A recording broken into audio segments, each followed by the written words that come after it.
ang USEC Adrian Cristobal ng International Trade Group ng Department of Trade and Industry. Sir. Magandang umaga po sa inyong lahat. Siguro mabuting pakilala ko muna yung aming grupo sa Department of Trade and Industry para malaman natin kung ano talagang trabaho namin. No? Sa DTI, International Trade Group, ito po ang nag-asikaso ng ating mga trade relations sa ibang bansa. So kasama dyan ang exports at imports. At may ilang mga bureau yan sa loob na nagbibigay ng serbisyo sa mga SMEs at exporters. Si Assistant Secretary Kabigting ay kasama natin sa pag-negotiate ng mga trade agreements. Executive Director Inton, siya po ang Philippine Trade and Training Center Head. Yan po ang nagbibigay ng mga sari-saring training para sa ating mga SMEs at exporters para maka-compete sila sa world markets. Meron tayong Bureau of International Trade Relations, merong Bureau of Import Services para sa importers. At meron tayong CITEM na Center for International Trade Exhibits. Sila pong nag-oorganisa ng mga international trade fairs dito at sa ibang bansa. Ang pangunahing trabaho namin ay paano ipalago ang ating exports. Itong July, inapprove na ng ating Pangulo ang tinatawag natin Philippine Export Development Plan. Sa planong ito, ay layunin natin ay doblehin ang ating exports by 2016. No? So, ang performance ng exports natin ng 2010 ay more than $50 billion na, no? $52 billion. Para makita nyo kung gaano ka-importante yung numero na yun. Dahil nung 2009, bumagsak talagang ekonomiya. So, bumagsak ang exports din natin.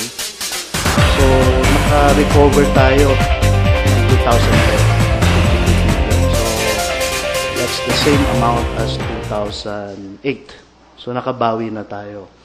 Sa basehan na yan, 52B, ang plano natin, gawin na $120 billion yan by 2016. So, ibig sabihin yan, taon-taon, meron tayong tinatarget na growth. So, sa 2011, umpisa ng plano, ang target natin 10% growth. No? Tapos, every year, 10%. Pagdating sa 2004, maging 11% yan, 11%. No? So, ngayon, sa taon na ito, mid-year tayo, January to June, ang performance natin sa exports. Sa year-on-year, ibig sabihin January to June, on target tayo. No, ang total exports natin ngayon ay $24.72 billion January to June. I-compare yan sa 2010, January to June, $23.74 billion noon. So, may growth tayo ng 4.13% itong mid-year. So, sa PEDP, meron tayo mga strategiya doon. No? Una-una yung mga export products. Kailangan mag-diversify tayo ng mga produkto. At ginagawa naman ito ng mga negosyante. Sila naman talaga ang nakakaalam kung anong bebenta. No? So, ang ibig sabihin ng nag-diversify, itong mga nakaraang dekada, mga 60% or more ng exports natin, panay electronics, semiconductor electronics. So, very dependent yung ekonomiya natin doon. No? So, ang diversifying, ibig sabihin, yung ibang mga produkto natin, agri-based products, forestry, food products, furniture, garments and textiles, itong mga sektor na to ang aasahan natin ngayon na lumago. No? Ikalawang strategiya ay yung diversifying markets. Matagal na kasi rin tayo, ang mga merkado ng produkto natin, United States, sa Europe, sa Japan, di ba yan ang mga traditional din.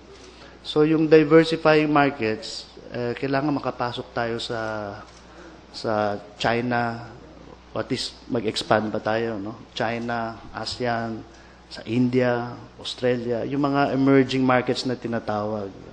Kasama doon ng Russia, India.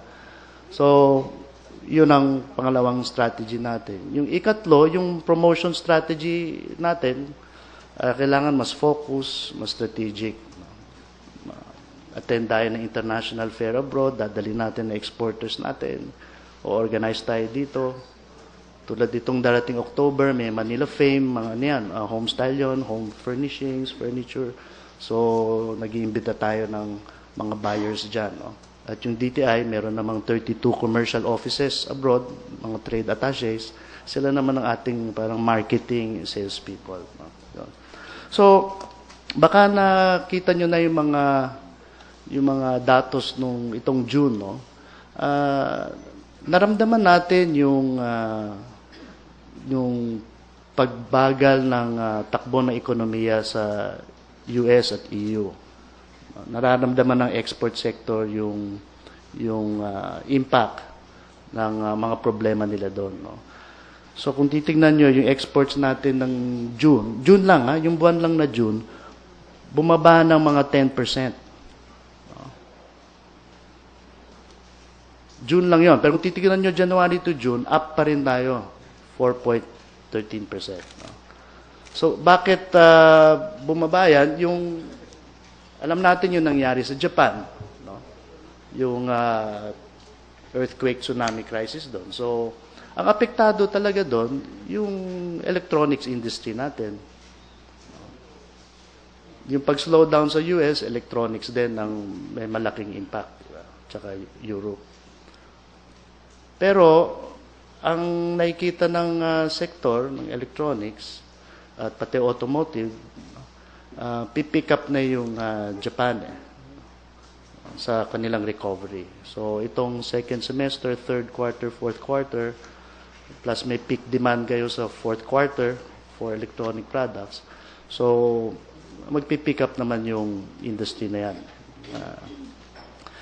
Second, yung recovery ng Japan nakatulong din sa ating mga ilang merchandise products. So, maaaring bumaba yung electronics, pero kung titignan nyo yung export natin ng, kunyari, woodcraft and furniture, 62% year-on-year increase. Yung ating food products in general, 26% ang increase, no? year to date, no? O year on year compared to last year. Home style nag-increase ng 62%. Yan ang mga furnishings.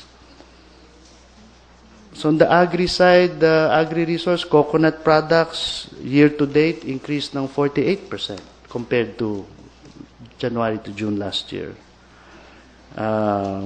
Petroleum products compared to last year to date, 224%. Yan, sa lahat ng produktong to, ang strategy natin is moving up the value chain. No? Tinatawag na kailangan may value added tayo. So yung coconut products, for instance, up din ng coconut, pero hindi na yung dating copra. Bumababa ang copra no? Ang export. Ang mabenta ngayon yung coconut oil, desiccated coconut. So yun, maganda ang takbo niyang mga produktong yan. No? Yan ang moving up the value chain. Ganon din yung sa petroleum products. Meron silang mga mas refined, mas value-added products na maganda ang benta itong taon na ito, no? Tumataas. Yun ang mga produkto, example. Sa markets naman, bumagal nga ang merkado natin sa US at saka Europe. Pero Japan, number 1 pa rin sa export market natin. Yung sales natin doon grew by 41.11%. sa June lang yon, no? June lang yon. So maaaring bumagsak ang ibang markets pero tumaas sa Japan. Ito yung sinasabi ko kanina na yung recovery nila mukhang nakatulong din sa ating mga sectors, no? Nakatulong din tayo sa Japan sa kanilang rehabilitation. Titingnan natin naman yung iba sa ASEAN, merkado ng ASEAN, we also grew by about 6%. No? Sa Australia, New Zealand, at India market, more than 30% ang growth ng exports natin doon. So somehow, maaaring bumagal yung isang bahagi ng mundo, pero dito sa Asia, emerging markets, mabilis naman ang growth, no? So doon tayo pumapasok, basically. At sa panig naman ng pamalaan, ang tulong natin sa mga sectors na ganyan ay sa pamamagitan ng ating mga trade negotiations, trade relations, may mga bilateral meetings tayo sa kanila, kung ano mga problema sa ating mga produkto, ano ba yun, standards o ganyan, sinusubukan natin ayusin. PTTC, nagbibigay ng training at capacity building. Sa ngayon, ang pinaka malawak na programa namin ngayon ay yung tinatawag namin Doing Business in Free Trade Areas. Itong programa to ay binibigyan ng impormasyon ng mga exporters tungkol sa mga trade agreements na pinasukan na natin sa ASEAN, Japan, Korea, China, Australia, New Zealand. So may mga ganun kaming programa, pero hintayin ko na siguro dito para malaman din namin yung mga tanong ninyo kung anong gusto niyo malaman. Okay, salamat po.